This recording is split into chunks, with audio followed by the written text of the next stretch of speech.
আরে হোলাটা কমে গেল আজ 10-12 দিন ধরে। কোন মাইয়া লগে গেল কইনি কেন?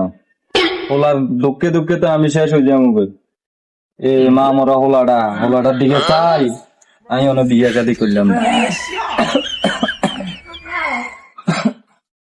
সালামু আলাইকুম আব্বা, ভালো আছেন আব্বা?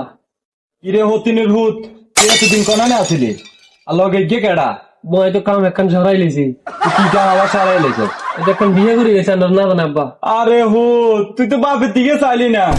এ আজ যে 20 বছর তোর মাম হচ্ছে, আজ তোর দিকে চাই আমি অনজ্ঞ বিয়ে করি ন, কোন মাইয়ের দিকে অন চাই ন, আর তুই নি কারবার করিল চলিয়ে চস। আব্বা একজন জানের মায়ের এই তো হালাম করে আব্বা তুই কামটা বালা করছ, তুই কামটা বালা করছ, বাপের দিকে চাচ্ছ তুই। আব্বা বাপের তো একটা বিয়ের দরকার আছিল। আব্বা বিয়ে করতে আর শাশুড়ি